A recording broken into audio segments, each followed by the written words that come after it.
다 같이 성경을 들고 일어서시기 바랍니다. 봉독해 드릴 하나님의 말씀은 창세기 23장 2절에서 6절 말씀까지를 제가 봉독해 드리겠습니다. 이것은 하나님의 말씀입니다. 사라가 가나안 땅 헤브론 곧 기럇 아르바에서 죽음에 아브라함이 들어가서 사라를 위하여 슬퍼하며 애통하다가 그 시신 앞에서 일어나 나가서 헷 족속에게 말하여 이르되 나는 당신들 중에 나그네요 거류하는 자이니 당신들 중에서 내게 매장할 소유지를 주어 내가 나의 죽은 자를 나의 앞에서 내어다가 장사하게 하시오. 헷 족속이 아브라함에게 대답하여 이르되 내 주여 들으소서. 당신은 우리 가운데에 있는 하나님이 세우신 지도자이시니 우리 묘실 중에서 좋은 것을 택하여 당신의 죽은 자를 장사하소서. 우리 중에서 자기 묘실에 당신의 죽은 자 장사함을 금할 자가 없으리이다. 아멘. 네, 앉으시기 바랍니다.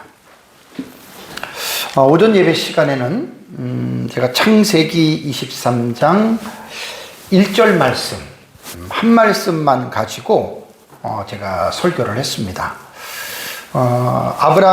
아브람가의 그 여주인인 그 사라의 일생을 좀 제 나름대로 좀 정리를 해서 이제 구약 성경에 있는 내용과 신약 성경의 그 히브리서와 베드로 전서에 기록된 내용만 가지고 이제 사라에 대한 이 믿음에 대해서 제가 여러분들에게 정리해서 여러 번 이제 말씀을 드렸습니다.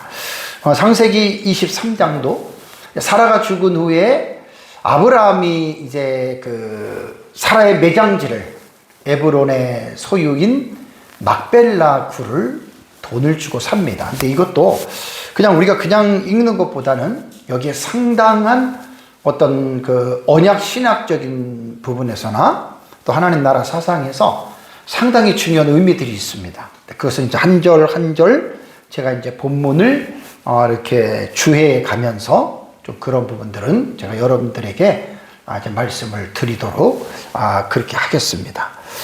그래서 이제 오늘 이번 시간에는 이제 2절부터 6절까지 2절부터 6절에 있는 내용을 하는데 저는 늘 시간마다 제가 여러분들에게 말씀을 드리는데 제 설교는 사실 어떻게 보면 성도들을 위한 설교는 사실 아닙니다. 뭐 성도들이 듣고 따라오면 좋겠지만 목회자들의 가르치는 사역을 하다 보니까 또 제가 지금 하는 설교가 책으로 지금 하나님 나라 시리즈 방대한 내용인데 어쨌든 시작을 했습니다. 그래서 저는 이제 그러한 차원을 가지고 목회자들을 가르치는 그러한 사역의 범주 안에서 제가 이제 성경을 좀 연구를 하다 보니까 일반 성도들한테는 사실 어려운 부분들이 많죠. 그래도 저는 설교는 성경을 해석해 주는 것이라고 좀 그렇게 생각을 합니다. 막 웅변식으로 뭐 해가지고 막 성도들에게 은혜를 끼치고 저는 이제 그런 것에 저는 좀 벗어났어요.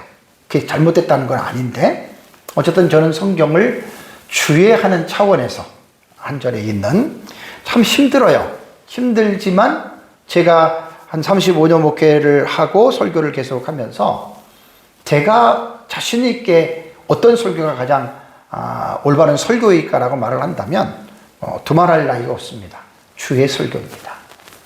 네, 저도 이렇게 새로운 분야를 계속 하다가 보니까 많이 힘이 들기는 해요. 그래서 이제 이번 시간에는 이제 2절에서 6절 말씀의 제목을 제가 아브라함이 헷 족속으로부터 하나님이 세우신 지도자로 인정을 받은 비결에 대해서 말씀을 드립니다. 아까도 성경 봉독할 때 보셨지만 헷 족속이 하나님을 믿지 않는 사람들이잖아요. 아브라함을 보고 당신은 하나님이 세우신 지도자다 이런 말을 합니다. 너무너무 중요한 의미예요. 그래서 그 비결에 대해서 좀 오늘은 하나님의 말씀에 대해서 이번 시간에는 말씀을 함께 보도록 하겠습니다. 자, 우선 2절을 보시세요. 2절에 사라가 가나안 땅 헤브론 곧 기럇 아르바에서 죽음에 그랬잖아요. 그죠? 그러니까 127세를 살고 사라는 죽었습니다. 근데 사라가 죽었는데 사라가 죽은 장소를 오늘 뭐라고 얘기를 하냐면 헤브론 곧 기럇 아르바라고 하는 말이 있죠. 그죠? 기럇 아르바. 조금 지도를 확대시키면은 아브라함이 그랄 지방에 살고 있었잖아요. 그죠? 블레셋 지역이요. 그랄 지방에.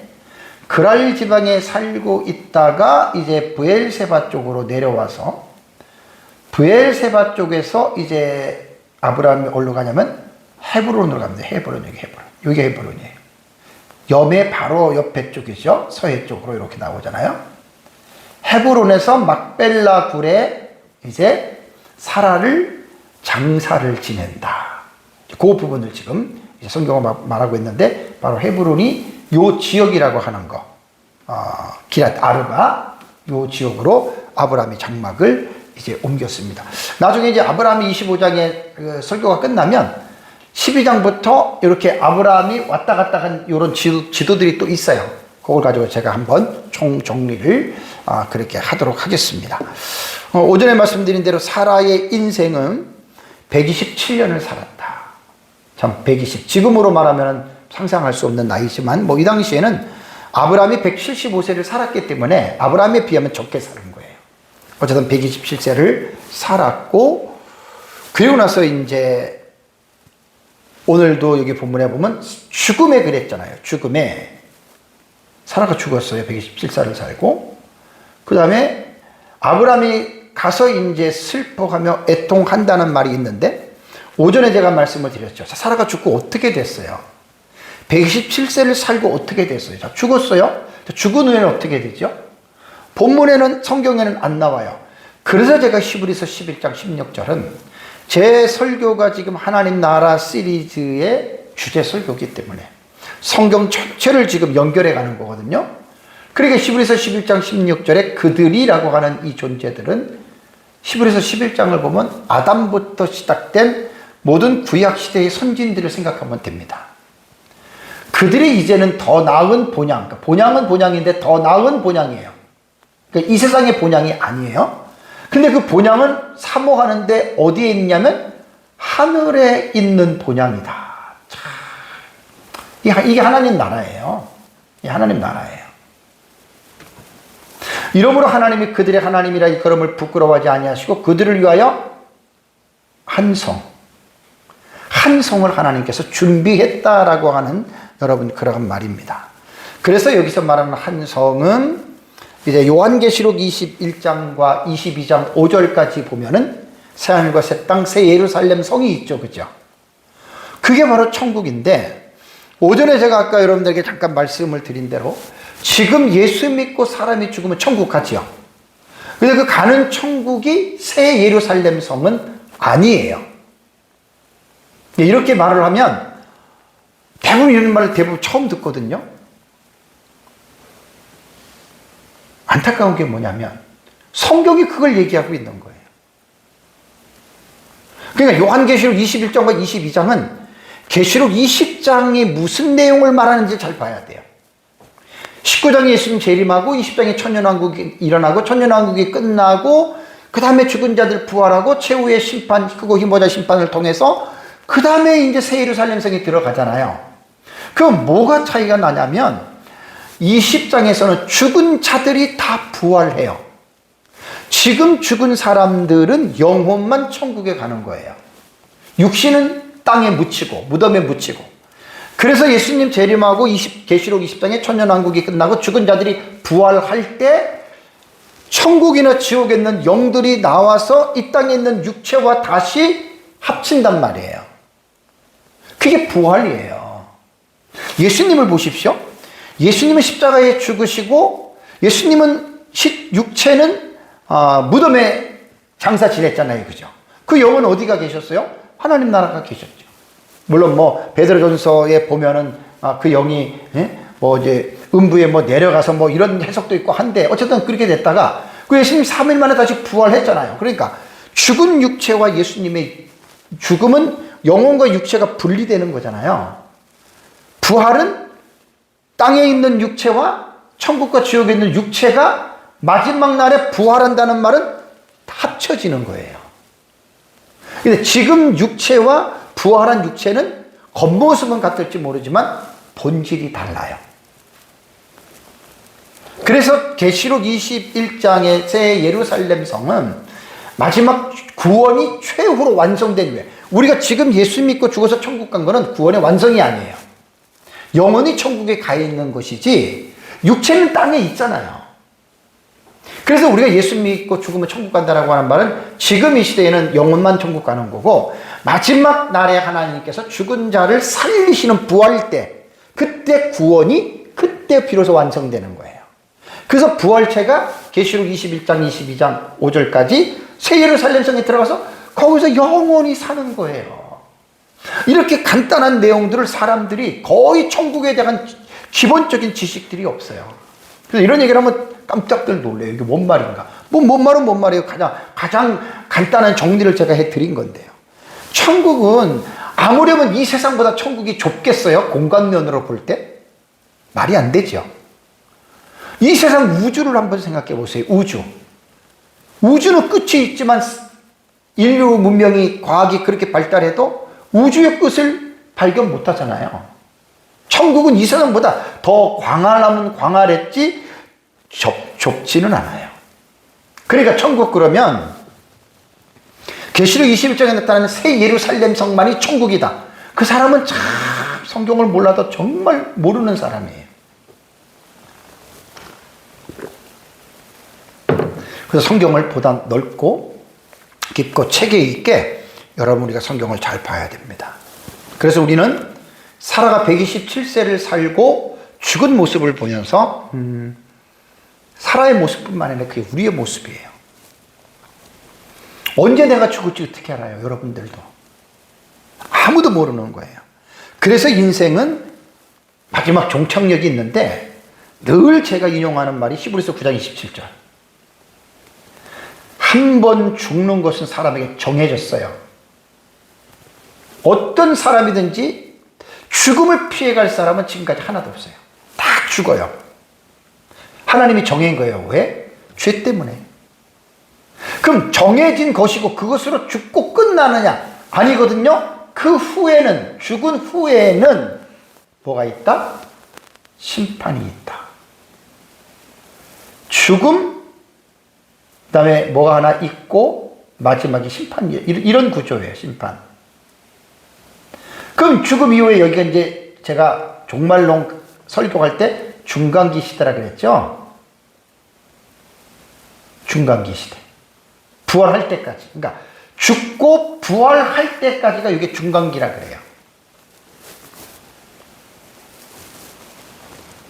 그래서 우리는 죽은 후에 하나님의 심판이 있다라고 하는 이 사실을 꼭 기억하면서 여러분 살아야 됩니다. 심판에 대한 주제도 제가 종말론을 할 때 여러분들에게 다 말씀을 드렸듯이 예수 믿고 죽은 사람은 계시록 20장에 나타난 크고 힘보자 심판대에서 행위 심판 절대로 안 받습니다. 그럼 또 지식이 없는 사람들은 이게 또 웬 말이야 그러지요? 구원받은 사람은 행위 심판 안 받아요. 그러니까 크고 힘보자 심판대에서 그 사람이 하나님 앞에 살았던 그 어떤 그 충성도에 따라서 하나님께서 상을 주십니다. 그게 믿는 사람들에게 주어진다고 하는 것입니다. 그래서 우리가 이 땅에 사는 동안에 우리가 먹든지 마시든지 무엇을 하든지 다 하나님의 영광을 위해서 살아가라고 그랬잖아요. 그래서 우리는 이 땅에서 그 하나님의 나라를 바라보며 모세도 바울도 위에서 부르신 하나님의 상을 바라보면서 살아가는 거예요. 예수 믿고 구원받은 사람이 무의미하게 목적 없는 삶을 살아가는 것이 아니라 하나님이 위에서 우리를 부르신 상을 위해서 힘을 다하여 살아가는 거예요. 모세 같은 경우는 애굽 왕의 바로의 아들의 공주의 아들이라고 하는 칭함 받기를 거절하고 오히려 자기 백성들을 위해서 하나님 나라 상을 위해서 광야에서 고난을 받았던 모세. 그걸 성경이 여러분 우리에게 말을 하고 있는 겁니다. 우리가 예수님을 믿고 나서 이 땅에서 예수 믿고 구원받았으니까 이제 복받아서 내가 돈도 벌고 여행도 다니고 사고 싶은 거 사고 먹고 싶은 거 먹고 호화호식하다가 내가 하나님이 부르면 나는 천국에 갈 것이다. 그런 사람들은 예수님을 믿는 목적을 모르는 사람들입니다. 불쌍한 사람들입니다. 예수 믿고 구원받은 사람들은 내 인생을 살기 위해서 사는 게 아니에요. 왜냐하면 바울은 고린도 교인들에게 너희는 너희 자신의 것이 아니라 값으로 주고 산 것이 되었으니 너희 몸으로 하나님께 영광을 돌리라고 고린도전서 6장 19절 20절에 말했죠. 너희는 너희 자신의 것이 아니에요. 구원받은 우리는 내 생명, 내 마음대로 사는 게 아니란 말이에요. 우리는 예수님의 피값으로 우리를 샀기 때문에 우리의 소유권은 내가 아니라 예수 그리스도에게 있습니다.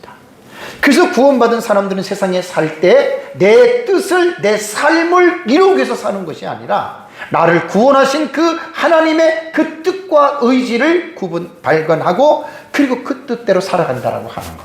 그래서 한 번 죽은 이후에 그 침묵을 했지만 제가 오전 예배 설교를 했고 그래서 이 부분 하나님의 나라를 연결을 해서 여러분들에게 말씀을 드렸습니다. 자, 사라가 죽었습니다. 사라가 죽음에 이제 남편은 살았잖아요.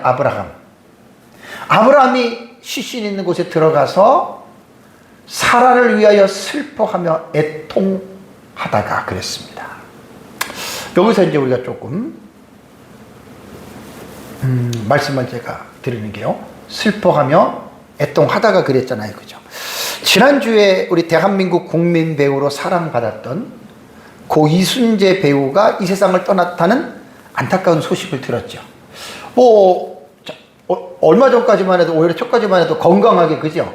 브라운관에 나타나고 그랬던 분입니다. 나이를 봤더니 91살이에요. 정말 건강하게 사신 분이세요. 그리고 온 대한민국 국민들이 거의 다가 존경하는 분이잖아요. 그죠? 많은 사람들이 어떤 애도하는 마음을 이제 가졌던 이제 것들을 우리 지난주에 경험을 했습니다. 믿음의 조상인 아브라함은 사랑하는 아내 사라를 먼저 떠나 보냈습니다. 그런데 아브라함이 사라랑 몇 년을 산 줄 아세요, 여러분? 사라가 127년을 살았잖아요. 아브라함은 사라와 127년을 산 사람입니다. 이복 동생이란 말이에요. 그러니까 10살 많으니까 아브라함 10살 때 사라가 태어난 거예요. 그러니까 아브라함은 사라와 죽을 때까지 같이 산 거죠. 그것도 127년이라는 세월. 이복 오빠였고 또 부부의 관계로. 더군다나 그것만 그런 게 아니라 하나님의 특별한 선택을 받은 부부였습니다. 아브라함만 하나님의 선택을 받고 사라는 선택을 받지 않는 게 아니라 정말 이 두 부부는 특별한 선택을 받았고 특별한 은총의 삶을 살았던 그러한 관계였다라고 하는 것. 놀라운 일입니다. 이렇게 127년을 한결같이 함께 의지하며 살았던 삶에 사라가 먼저 세상을 떠났습니다.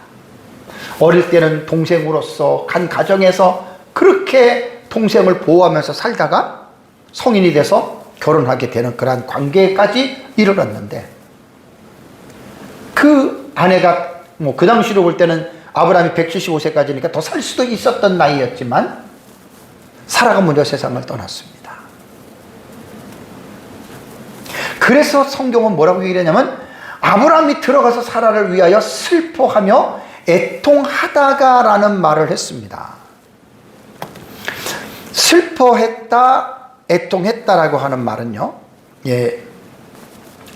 히브리어는 문법적으로 보잖아요. 이게 좀 부정사예요, 부정사. 동사 형태를 가지고 있지만 동사는 아니에요. 그래서 부정사, 이것도 연계형이 연계. 두 개 이렇게 붙은 그런 거죠. 부정사 연계형의 해석은요, 어떤 동사의 목적이나 원인 혹은 방법이나 수단을 나타낼 때 사용하는 거예요. 그러니까 23장 2절에 보면은요, 여러분, 동사가 어디 나오냐면 죽음에가 동사예요. 그 다음에 또 하나의 동사가 뭐냐면 들어가서가 동사예요. 그러니까 부정사라고 하는 말은 뭐냐면 동사에 대한 그 목적이나 원인과 혹은 수단을 말해주는 거예요. 그러니까 사라가 죽었고 죽은 곳에 들어가서 아브라함이 뭘 했냐? 이게 이제 뭐냐면은 어떤 그 원인과 어떤 그 방법을 나타내는데 슬퍼하며 애통했다. 애통했다라고 하는 그런 말입니다. 여기 이제 부정사가 두 개, 우리말도 이렇게 보면 두 개가 이렇게 병렬로 됐잖아요. 요게 이제 히브리 문법에서는 뭘 얘기를 하냐면, 감정의 그 상태가 점점 연결되어져서 강조가 되는 것이다. 그 문법적으로 딱 이게 맞는 거예요. 그 아브라함이 사라가 죽었어요. 들어갔어요. 슬퍼해요. 그리고 그것이 애통까지 가는 거예요. 그러니까 문법적으로 볼 때 부정사에 대한 이 두 개의 부정사가 병렬로 이렇게 연결이 됐다라고 하는 것은 조금 전에 말씀드린 대로 점점 감정의 강도가 어떻게 해요? 이것이 깊어진다. 그러니까 여기서 그냥 슬퍼하며 애통했다가 단순한 그냥 슬퍼하며 애통 정도가 아닙니다. 그러니까 그만큼 아브라함은 사라를 사랑했고, 사랑한 만큼 슬퍼하고, 사랑한 만큼 애통하는 거예요. 그래서 문법적으로 이게 이제 우리는 그러한 차원에서 이제 점진적으로 강도를 더했다라고 우리는 이게 생각을 하시면 됩니다. 우리가 세상을 살다 보면 사랑하는 가족들 혹은 친구, 그 다음에 지인들을 먼저 떠나보낼 때가 있죠. 특별히 안타까운 죽음 앞에서는 우리도 슬픔과 애통을 여러분, 우리도 동반하게 됩니다. 근데 우리가 잊어서는 안 될 것은, 오전에도 말씀드린 것과 같이 우리가 이 세상에서 죽었다고 그것으로 끝이 아닙니다. 이 세상에서는 끝인 것 같지만 끝이 아닙니다. 잠재적으로 잠깐 뭔가 중단되어지고 분리된 상태죠. 마지막 날에 이제 하나님이 죽은 자들을 살릴 때, 그러니까 끝이 아니라는 말이에요. 연속적으로 여러분 그것이 이어지는 겁니다. 그러고 나서 이제 아브라함은 사라의 시신 앞에 애통하고, 그 다음에 슬퍼하고 애통하다가 계속 그럴 수는 없잖아요. 그죠? 시신이 썩을 수도 있고. 그럼 사람이 죽으면 하는 일이 장사를 지내는 일이잖아요. 자, 3절과 4절에 보면은 그 내용이 나옵니다. 이제 아브라함은 사라의 죽음에 슬퍼하고 애통하다가 언제까지 그럴 수는 없잖아요. 잠깐 그리고 슬픔을 딛고 일어나서 이제 사라를 매장해야 되겠다라고 하는 생각을 하고, 아브라함이 이제 살면서 나름대로 생각을 해놨겠죠. 그러면서 이제 그 사라의 매장기 때문에 이제 족속하고의 대화가 이루어집니다. 3절을 보면은 그 시신 앞에서 일어나 그랬죠. 그죠? 그 시신 앞에서 일어났다. 이것은 행동이 전환이 되는 거예요. 언제까지 내가 슬퍼하며 애통할 수는 없다. 일어나는 거예요. 일어나서 헷 족속에게 말합니다. 헷 족속에게 말하여 이르되. 그럼 무슨 말을 할까? 4절을 보세요.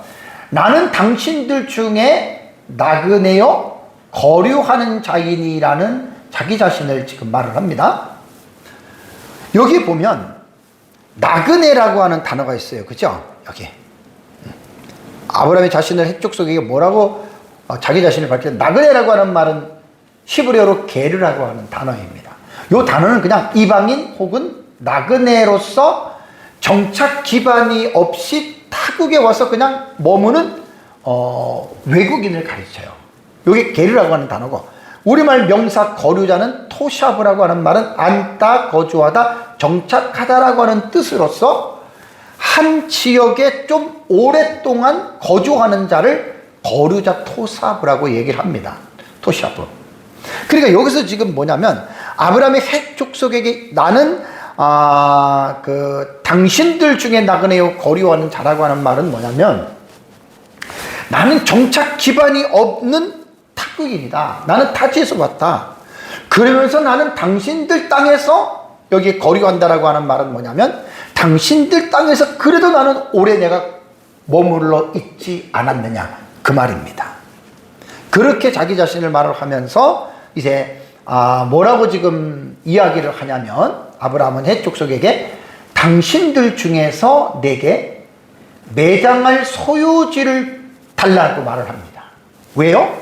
나의 죽은 자를 내 앞에서 내어다가 장사하게 하기 위해서 이제 매장지를 달라는 거예요. 이 이유는 뭐냐면, 이 당시 고대 근동 지방에도 보면은요, 타국인은, 외국인들은 자기가 거하는 곳에서 땅을 소유할 수 없었다고 합니다. 물론 이제 지방마다 지역마다 다르긴 하지만 대체적으로 나오는 걸 보면 거주는 할 수 있어도 외국인이 땅을 소유할 수 있는 그러한 것은 없었다고 그래요. 제가 본 자료에서는. 그러니까 아브라함은 그냥 헷 족속에서 살 수는 있었지만 그것에서 자기의 재산을 법적인 소유권을 가지고 있는 땅이 없었다라는 거예요. 왜냐하면 땅이 있었으면 당연히 자기 땅에다가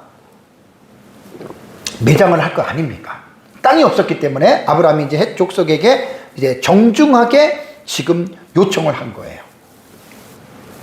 나의 죽은 자를 내 앞에서 내어다가 장사하게 해달라라고 여러분 이렇게 말을 했습니다. 자, 이 말에 헷 족속의 지금 반응을 볼게요. 헷 족속의 반응은 5절과 6절에 나와요. 자, 우선 5절을 보면 헷 족속이 아브라함에게 대답을 합니다. 자, 뭐라고 말을 하죠? 여기서 놀라운 말이 내 주여 들으소서라는 말을 합니다. 들으소서 내 주여, 내 주라고 불렀어요. 그 다음에 나오는 말이 더 그렇죠. 당신은 우리 가운데에 있는 하나님이 세우신 지도자이심이라는 말을 합니다. 그러면서 우리 묘실 중에서 자기들 묘실 중에서 좋은 것을 택해서 당신의 죽은 자를 장사하라. 우리 중에서 자기 묘실에 당신의 죽은 자를 장사하면 그 말자가 없다. 그러니까 뭔 말이에요? 너 필요한 대로 장사하라는 말이잖아요. 그러니까 상당히 어떤 헷 족속의 반응은 긍정적인 반응을 보였습니다. 그래서 여기서 지금 이제 헷 족속이 말한 중에 내 주여라는 말을 했잖아요. 내 주여. 아돈이라고 하는 단어거든요. 요거는 이제 뭐냐면 아돈이라고 하는 주라고 하는 큐리오스라고 하는 주라고 하는 단어에 요 이라고 하는 소유 전비가 붙은 거예요. 나의 주님 이 말이에요. 아돈은 이제 주라고도 큐리오스라고도 부르고 주님이라고도 부르고 그다음 마스터 주인이라고도 부르고 또 소유주로 번역이 되는 단어입니다. 그러니까 여기에서 지금 이 헷 족속은 어떻게 보면 나그네잖아요. 그러면서 자기네 지역에서 좀 오래 살았는데 그 주님이라고 아주 상당히 공손한 자세로 존중하면서 그 아브라함을 상당히 지금 높게 그들은 생각을 하고 있다라고 하는 말입니다. 그러니까 아브라함에게 상당한 어떤 예우를 하는 것들을 볼 수가 있는데 여기서 이제 우리가 보는 것은 당신은 우리 가운데서 하나님이 세우신 지도자다. 이거 한번 우리가 말씀 보겠습니다. 기가 막힌 말이잖아요. 그죠? 이게 보면 히브리어는 네시 엘로힘입니다. 그러니까 뭐냐면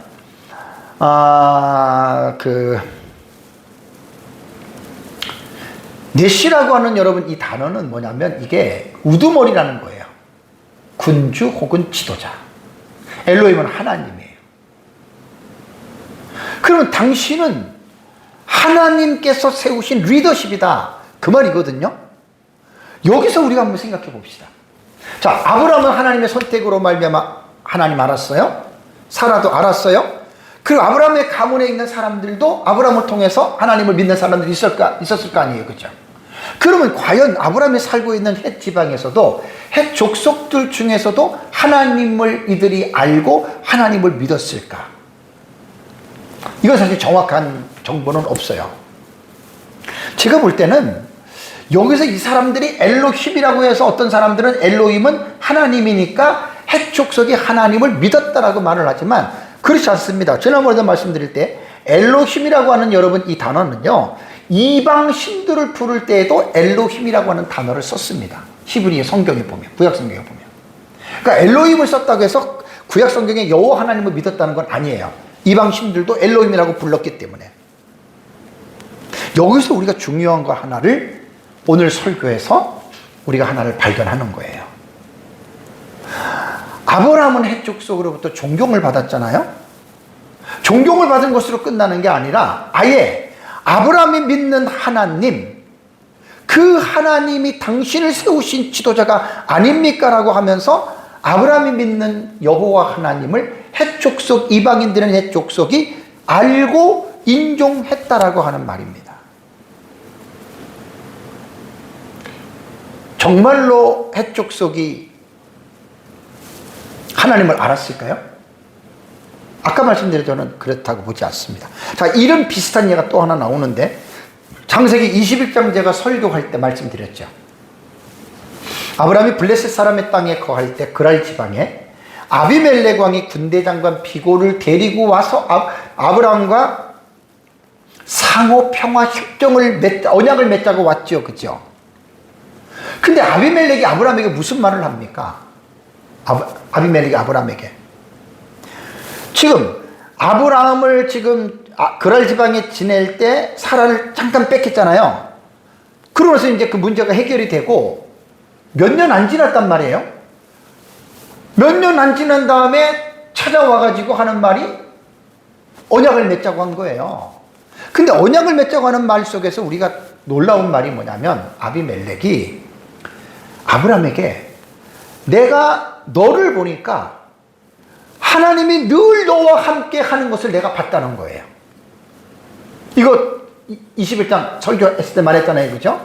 이게 지금 대단히 중요한 거거든요. 하나님은 영이시고 하나님 우리 눈에는 보이진 않는데 더군다나 하나님을 알지 못하는 사람들이 하나님을 믿는 아브라함을 통해서 하나님의 존재를 인정했다?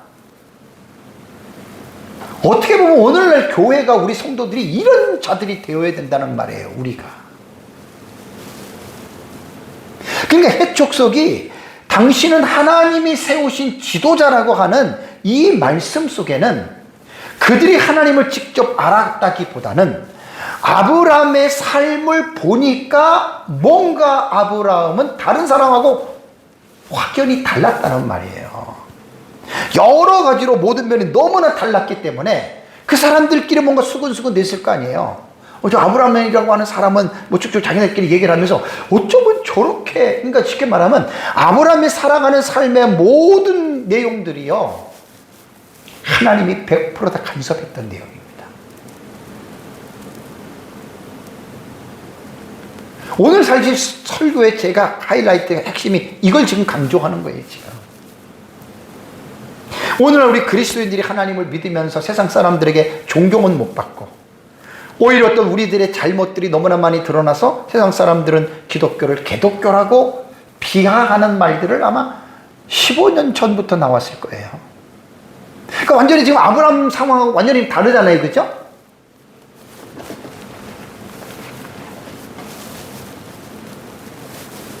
이 주 전에 제가 아브라함의 독자 이삭을 번제로 드릴 때 여호와의 사자가 아브라함의 삶을 딱 평가해 줬잖아요.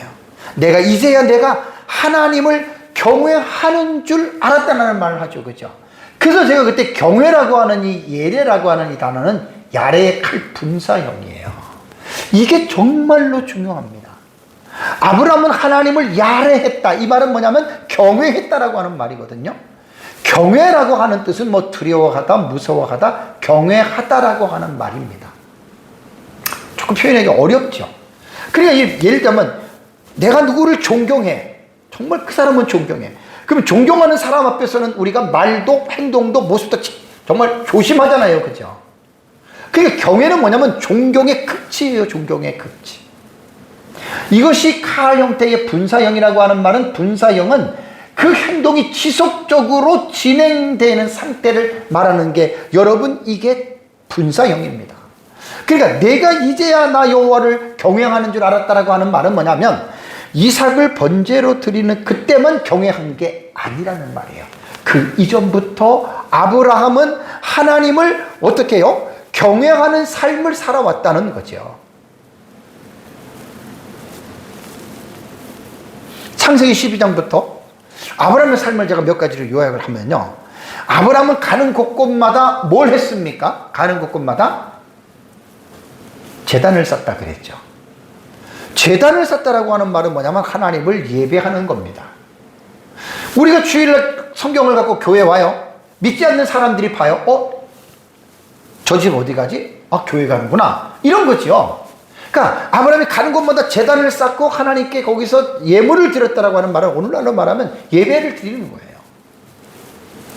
그러니까 사람들이 저 사람은 자기가 믿는 신 여호와 하나님을 믿는구나.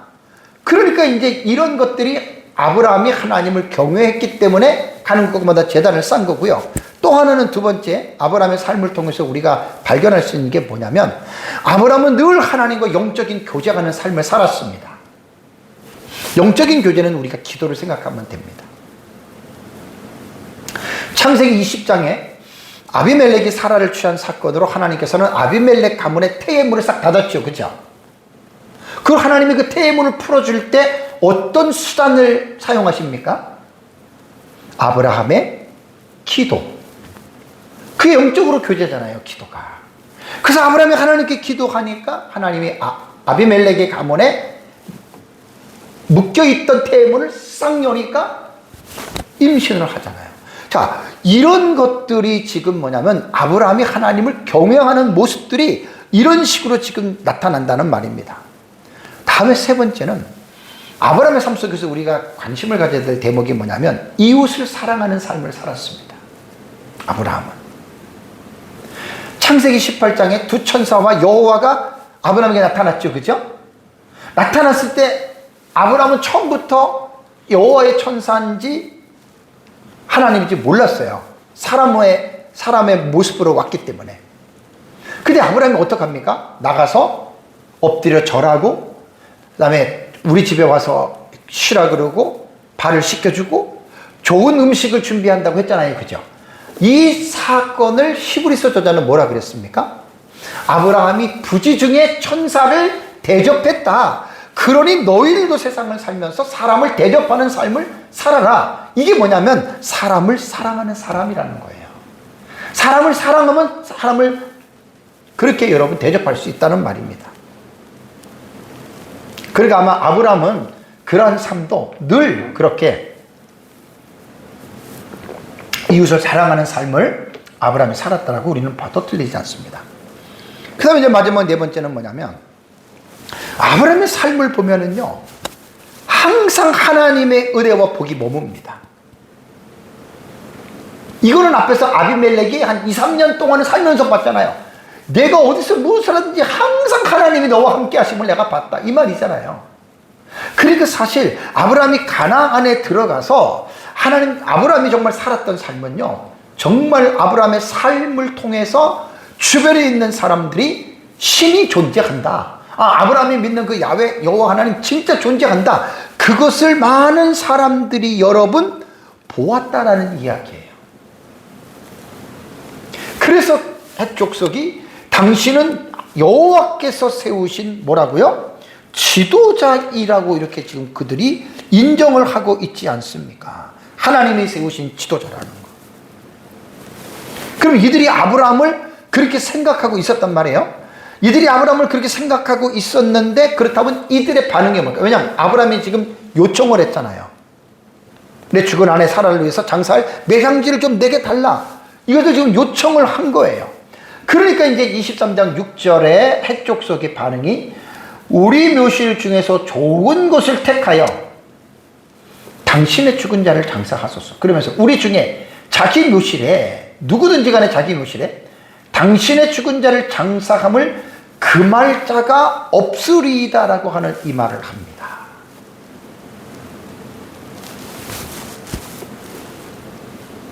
이게 여러분 놀라운 일이에요. 어떤 한두 사람이 지금 아브라함을 평가하는 게 아니고 헷 족속의 공동체 전체가 지금 아브라함을 존중하고 아브라함을 인정하는 거예요.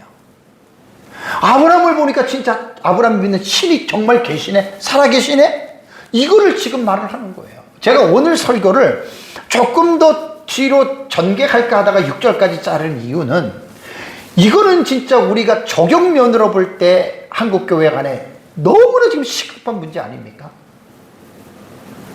왜 우리가 세상 사람들로부터 존경을 받지 못하고 왜 세상 사람들에게 그들이 던지는 돌팔매를 맞아야 됩니까? 교회가 목사부터 시작해서 심지어는 개독교라고 하는 소리. 그 설교를 준비하다가 더 나갈까 하다가 제가 일단 여기서 딱 잘랐어요.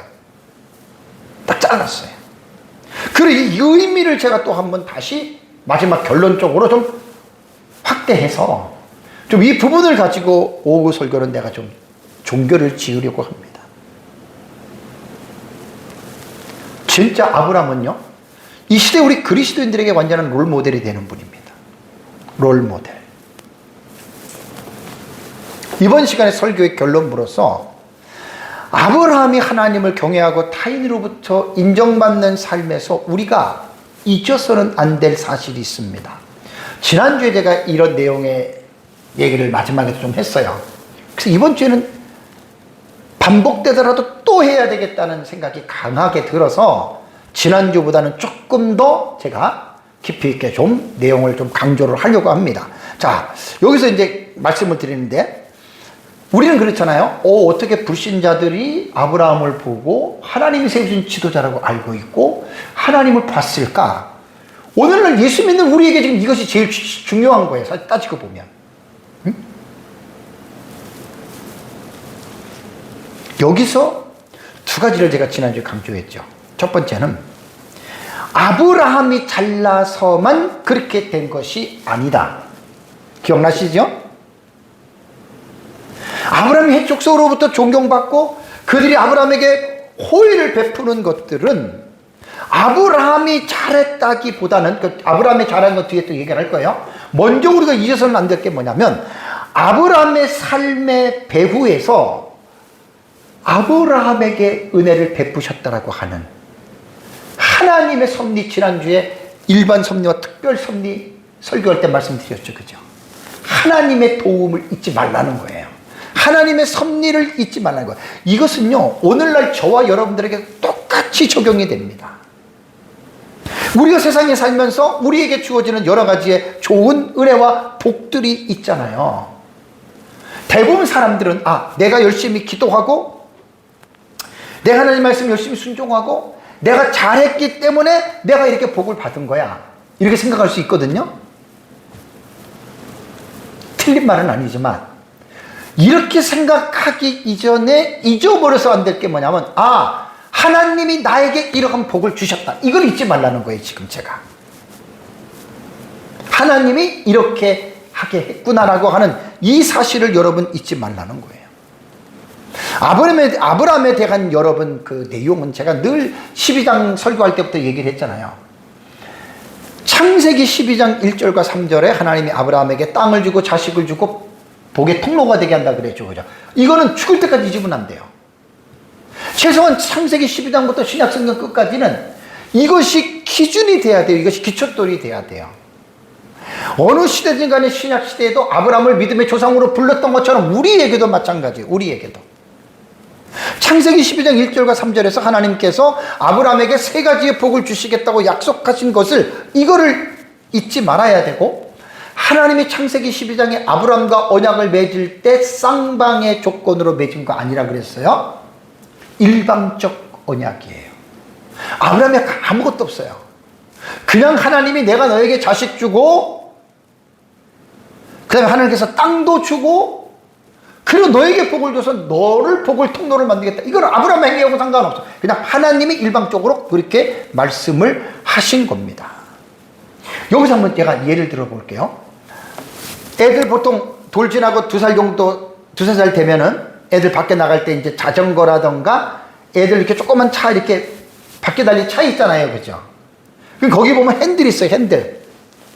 그런데 그 차 뒤에는 뭐가 있는 줄 알아요? 뒤에? 부모가 짝대기 같은 걸 쭉 이렇게 해가지고 부모가 결국은 그 차를, 자전거를 끌고 가는 거죠. 그죠? 근데 웃긴 게 뭔지 아세요? 2살 배기 정도 아이들은, 2살 정도 된 아이들은 뭐냐면, 앉아가지고 핸들을 어떻게 해요? 막 조작하죠. 그죠? 그럼 그 아이는 뭘 생각할까요? 자기가 조작해가지고 가는 걸로 착각하잖아요. 실제는 어때요? 부모가 뒤에서 밀고, 부모가 뒤에서 핸들을 다 틀어주는 거예요. 아브라함의 삶에서 가는 곳곳마다 복을 받고 잘 되고, 롯이 전쟁에 끌려갔을 때 쫓아가서 그것도 뺏어오고, 그죠? 이 모든 것들이 여러분 보면은 아브라함의 삶의 배후에서 하나님께서 아브라함에게 그러한 복을 주셨다고 하는 사실을 우리는 성경을 통해서 이걸 못 보면 큰일 나는 거예요. 이걸 보셔야 돼요. 오늘날의 우리들도 마찬가지예요.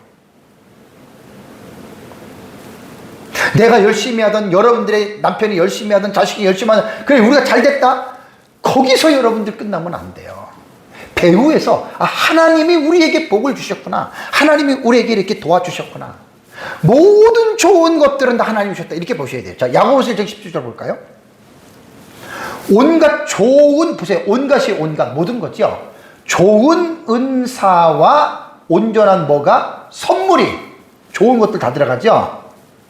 다 모두가 위로부터 빛들의 아버지께로부터 내려오라니 그랬잖아요. 이 말씀을 여러분 잘 깨달으셔야 돼요. 그는 변함이 없으시고 회전하는 그림자도 없으시니라. 우리가, 제가 왜 이 말씀을 드리냐면, 우리가 착각하지 말아야 될 것이, 내가 노력해서 이루어진 좋은 일이라던가, 내가 노력을 통해서 어떤 것들을 성취했다던가, 또 나에게 있는 지혜나 어떤 건강이나 환경이나 어떤 좋은 기회를 통해 가지고 내가 예를 들어 일이 잘 됐어요.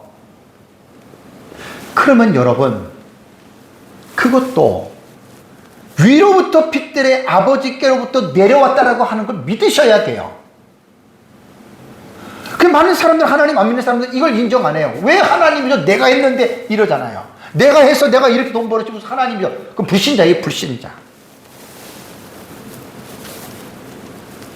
그렇다면 인간이 노력이 필요 없느냐? 아니죠. 노력은 하죠. 노력은 하는데 그 인간의 노력은 사실 도구나 수단에 불과해요. 잘 되는 것의 원천, 잘 되는 것은 복은 누가 주느냐? 그거는 바로 하나님이 준다라고 하는 사실이에요. 믿음이 없는 사람들은 이 말을 아멘 못합니다. 뭐 내가 했는데 뭐 내가 해서 지금 한 달 동안 열심히 직장 출근해가지고 내가 월급 받은 건데 뭘 하나님이 해줬어? 그런 사람들에게 딱 입이 다물어지는 말씀이 있어요. 신명기 8장 17절 18절을 볼까요? 모세가 이스라엘 백성들에게 이런 말입니다. 그러나 너 마음에 이르기를, 뭐라고요? 내 능력과 내 손의 힘으로 내가 이 재물을 얻었다 말할 것이라. 하나님이 높아심에서 말하는 거예요. 네 능력? 너 손의 힘? 뭐 너가 열심히 해서? 자, 18절을 보세요. 내 하나님 여호와를 기억하라 그러잖아요. 이스라엘이 열심히 일해가지고 자기들이 재물을 얻었어도 모세는 뭘 그들에게 깨우쳐주냐면, 그가 하나님이 너에게 뭘요? 재물 얻을 능력을 주셨다는 것을 잊지 말라는 거예요, 여러분. 많은 그리스도인들이 착각을 해요. 뭐 목회자는 안 그렇습니까? 내가 열심히 목회자, 내가 잘해가지고 이렇게 교회가 부흥됐다고 이렇게 얘기하잖아요. 이런 말씀 앞에서는 깨갱하는 거예요, 깨갱. 여호와께서 재물 얻을 능력을 주셨다. 너가 수고를 했던, 너가 노력을 했던, 그래, 그것은 수단과 도구라 그랬잖아요. 실체적으로 하나님께서 재물을 주거나 복을 주는 것은, 원천은 그 복은 하나님에게 있는 거예요. 하나님이 주신 거예요. 그럼 이스라엘 백성들과의 관계 속에서, 그러면 왜 하나님이 그 백성들이 죄를 짓고 잘못하고 그러는데도 때로는 채찍도 때리고 때로는 벌을 주면서도 왜 하나님이 그들을 버리지 아니하시고 끝까지 그들을 붙들고 갈까? 그 뒤에 나오는 거예요. 이같이 하심은 뭐라고요? 내 조상들에게 뭐 하신? 맹세하신 언약을 오늘과 같이 이루려 하심이라 그랬죠. 그죠? 언약 때문에 그렇게 하는 거예요. 제가 아브라함 언약 12장부터 계속해서 설교 때마다 이 얘기 얼마나 많이 강조했어요. 아브라함이 잘나서 아브라함의 능력으로 아브라함이 그렇게 복을 받은 게 아니다. 아브라함도 때로는 믿음이 약할 때 실수하고 잘못하고 그럴 때라도 하나님 그것 때문에 아브라함을 버린 게 아니라, 그래도 하나님이 아브라함을 감싸고 가잖아요. 그죠? 그래서 하나님이 아브라함을 감싸고 가고, 그러면서도 아브라함에게 복을 주잖아요. 왜 그런다 그랬죠? 그 이유가 뭐예요? 못됨시 언약 때문이란 말이에요. 언약, 메리트. 베리티는 나의 언약이에요. 하나님의 언약. 하나님이 아브라함에게 일방적으로 맺은 그 언약을 이루시기 위해서 좀 부족하고 연약하고 잘못해도 하나님은 아브라함에게 땅과 자식과 복의 통로가 되는 것을 하나님 복을 주셔야만 했다라고 하는 말입니다. 그래서 제가 아브라함의 언약을 아브라함의 내러티브가 끝날 때까지 12장에서 25장까지만 그 복의 효력이 있는 것이 아니라 어떻게 해요? 영원한 효력이에요. 이 세상 끝날 때까지. 신약시대 우리가 그 아브라함의 언약을 지금 어떻게 해요? 연속적으로 이어서 우리가 그 복을 받고 있지 않습니까 지금? 그래서 아브라함의 언약은 예수 그리스도의 십자가의 언약에서 성취가 되잖아요. 그래서 성경은 언약 신학의 관점에서 여러분 창세기부터 끝까지 다 푸셔야 돼요. 구속사와 언약 신약은 동전의 양면이에요. 구속사를 가르칠 때 당연히 언약을 가르쳐야죠. 언약을 가르칠 때 당연히 구속사를 가르쳐야죠. 언약과 구속사의 상위 태제가 그게 하나님 나라입니다. 되게 중요한 말이잖아요. 그렇죠? 언약을 조상들에게 맹세한, 조상이 누굽니까? 아브라함부터 시작하잖아요. 아브라함, 이삭, 야곱. 야곱 12아들 요셉. 이렇게 내려가잖아요. 우리는 안 그렇지 않아요. 우리도 똑같아요 지금. 하나님이 저와 여러분들에게 복을 주는 거는 내가 열심히 살아서 내가 노력해가지고 복을 줬다는 생각을 하지 마십시오. 그럼 진짜 성경을 모르는 사람입니다.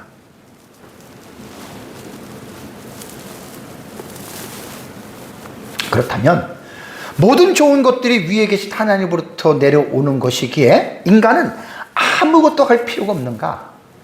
그냥 감나무 밑에서 입만 쩍 벌리고 있으면 그냥 감이 떨어지는가? 그건 아니에요. 그래서 제가 여러분들에게 지난주에 뭘 강조했죠? 인간의 책임을 강조했잖아요.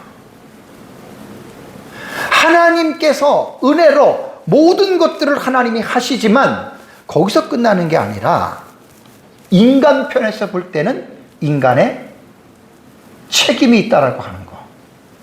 이거를 무시하면 안 됩니다. 그래서 제가 두 번째 여러분들에게 지금 아브라함이 헷 족속에게 당신은 하나님의 지도자라고 말한 것, 이 말의 배경에는 하나님이 배후에서 역사했다. 이걸 잊지 마시고 두 번째는 아브라함의 책임도 우리가 무시해서는 안 된다는 말입니다. 자, 하나님의 은혜의 섭리로 정말 모든 것이 됐다? 그럼 아브라함은 아무것도 할 필요가 없는가? 아니죠. 그래서 아브라함은 제가 2주 전에 여러분들에게 여호와를 경외했던 그 삶을 여러분들에게 말씀을 드렸던 거예요. 하나님의 은혜의 섭리가 100%면 인간의 뭐도? 인간의 책임도 100%를 가르쳐야 돼요. 이게 안 맞으면 정말 여러분 정말 이상한 종교가 됩니다. 그 이유는 하나님이 사람을 지으실 때 어떻게 지은 줄 아세요? 여러 가지가 있지만 책임적인 존재로 하나님이 지으셨습니다. 하나님이 사람을 지으실 때 책임적인 존재로 지었다라고 하는 것 여러분 잊으시면 안 돼요. 그것이 이제 우리가 잘 아는 창세기 2장 15절과 17절의 행위 언약입니다. 행위 언약. 행위 언약. 에덴 동산에서 동산의 각종 나무의 열매는 내가 임의로 마음대로 먹어라. 자유를 주신 거예요, 하나님이. 그러면서 17절에 선악을 알게 하는 나무의 열매는 먹지 말라.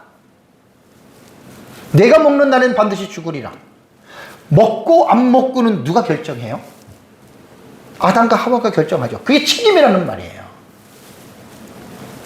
그러니까 하나님의 주권, 하나님의 절대적인 어떤 섭리만 100% 강조하고 하나님 다 해줘, 하나님 다 알 거야. 이것만 만약에 알고 그냥 가만히 있다면 그 사람 하나님 모르는 사람입니다. 자, 하나님이 사람을 지으실 때 어떻게 지었죠? 하나님의 형상과 모양대로 창조하셨죠. 그죠? 그리고 하나님은 사람에게 자유의지를 주신 거예요. 지성과 감성과 의지를 통해서 너가 알아서 결정하라고. 그래서 여기에서 에덴 동산에서도 따먹지 말라. 따먹으면 죽는다. 너가 잘 알아서 선택해라. 그 책임감을 하나님께서 부여하신 거예요. 여기서 이제 자유의지라는 말이 인간 스스로가 모든 것들을 결정해요. 먹고 싶으면 먹고, 안 먹고 싶으면 안 먹고, 가고 싶으면 가고, 가기 싫으면 안 가요. 여기서 이제 문제가 생기는 게 뭐지요? 인간이 자유유지를 행하는 책임적인 존재라고 해가지고 인간 마음대로 내 마음대로 살면 될까요? 내 마음대로? 그래서 이거를 잘 깨달으라는 말이에요.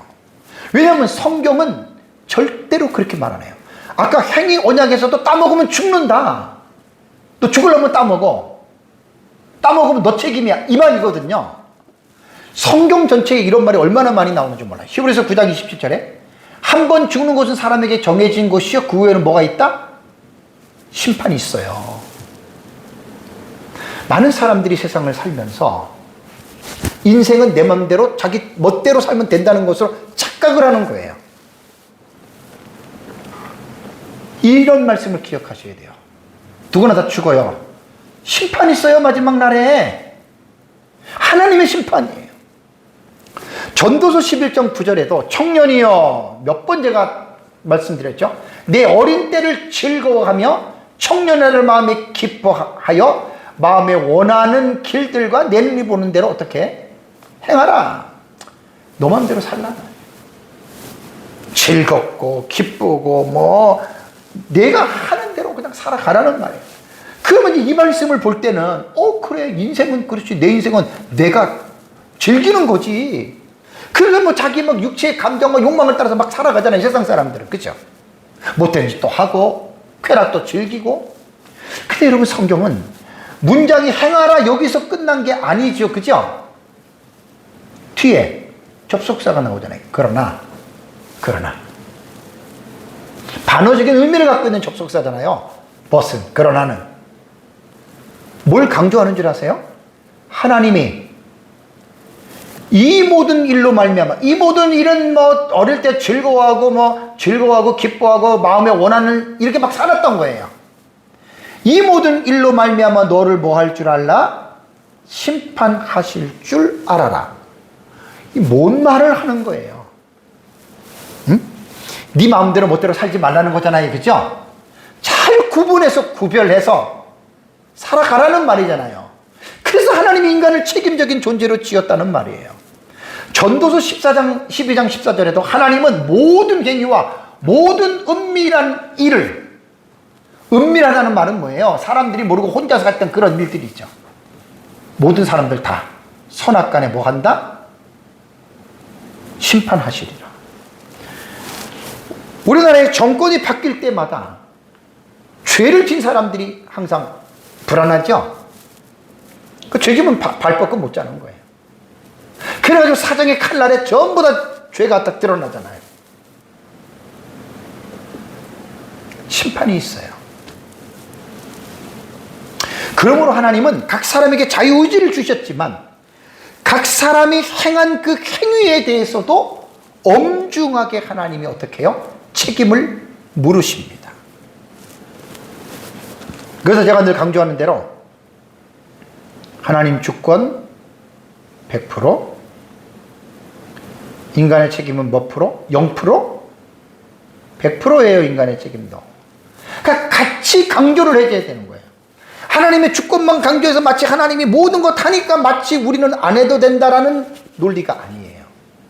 하나님이 100% 모든 것 하시지만 인간은 인간 편에서 해야 할 책임을 100% 다 해야 돼요. 교회는 이걸 가르치는 곳이에요. 맨날 하나님의 주권만 가르치고 하나님 절대 주권만 가르치고, 응? 하나님이 모든 걸 다 하니까 마치 우리는 기도만 하면 다 되는 것처럼. 이런 사람이 의외로 교회 안에 꽤 있어요.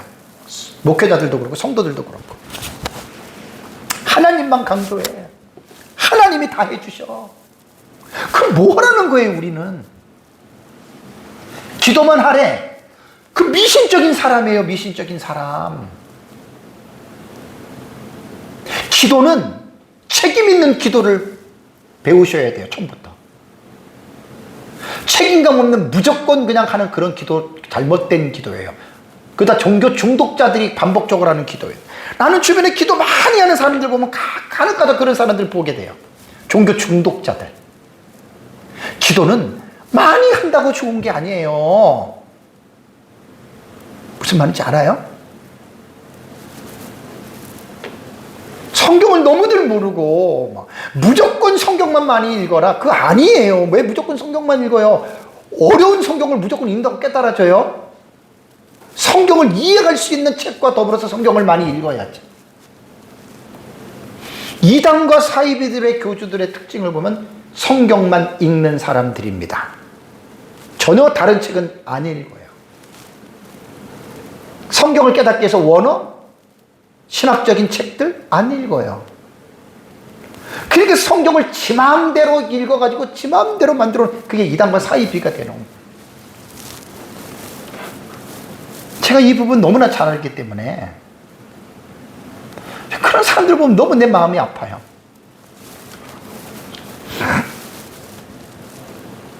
그러니까 아브라함이 여호와를 경외하는 삶을 살았잖아요. 그죠? 그게 필요 없다는 게 아니에요. 아브라함이 여호와를 경외했던 것은 그건 뭐냐면 아브라함의 인간적인 책임을 아브라함은 다 한 거예요.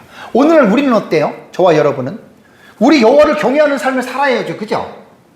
그건 우리의 책임이에요. 그래서 여러분 이제 말씀을 맺을게요. 하나님의 주권적인 이 섭리, 하나님의 주권적인 섭리와 인간의 책임은 어떻게 해요? 충돌합니까? 아니면 충돌하지 않습니까? 이거 충돌시키면 큰일 나는 거예요. 서로 조화를 이루는 거예요. 그래서 하나님의 주권과 인간의 책임을 분리하거나 어느 한쪽을 무시하면 기독교는 미신적인 종교로 떨어집니다. 자, 말씀을 정리할게요. 핵족속이 아브라함에게 당신은 하나님이 세우신 지도자다. 엄청나게 아브라함을 높이잖아요. 그죠? 아브라함이 잘나서 된 게 아니라 그랬죠? 하나님의 주권적 섭리를 먼저 깨달으셔야 돼요. 아, 하나님이 하셨구나. 그럼 아브라함이 아무것도 없냐? 여호와를 경외하는 삶을 살았다는 거예요. 같이 두 가지를 우리가 강조를 해야지. 한 가지만 강조하고 한 가지를 무시한다. 아브라함이 잘나서 그랬어. 하나님의 주권 빼버려. 잘못된 거예요. 하나님의 주권만 빼놓고 아브라함이 한 게 없어. 이것도 잘못된 거예요. 같이 두 개를 강조해야 돼요. 그래서 제가 마지막에 여러분들에게 얘기한 게 뭐냐면 인간의 책임 문제에서 아브라함이 여호와를 경외했기 때문에 그렇게 했어요. 여기서 이제 중요한 게 마지막 뭐로 제가 결론을 내리라 그랬죠? 고린도전서 15장 10절에 바울의 고백이죠. 그러나 내가 나된 것은 하나님의 은혜로 됐다. 이거 이제 하나님의 섭리를 인정했어요. 그러면서 내가 모든 사도보다 더 많이 수고했으나 내가 한 것이 아니요 하나님께 하신 은혜로다. 내가 한 책임까지도 우리는 어떻게 해요? 하나님께 돌리는 삶을 살아가시기 바랍니다. 그래서 저와 여러분이 하나님을 알지 못하는 불신자들 앞에서 나의 삶을 통해서 이렇게 불신자들이 하나님을 볼 수 있는, 여기서는 하나님의 절대적인 주권의 섭리가 먼저 있지만 인간의 책임도 무시할 수 없다는 거. 또 우리가 인간의 책임을 할 때는 하나님을 경외하는 것인데 하나님을 경외할 때 이렇게 됐을 때는 내가 했다고 말하지 말고 바울이 고백했던 것처럼 하나님의 은혜다라고 고백을 하신다면 이것을 통해서 하나님의 큰 영광을 받으실 줄 믿습니다. 그래서 저와 여러분들이 이런 삶을 살아가시기를 주님의 이름으로 축복합니다. 우리 다 같이 함께 기도하겠습니다.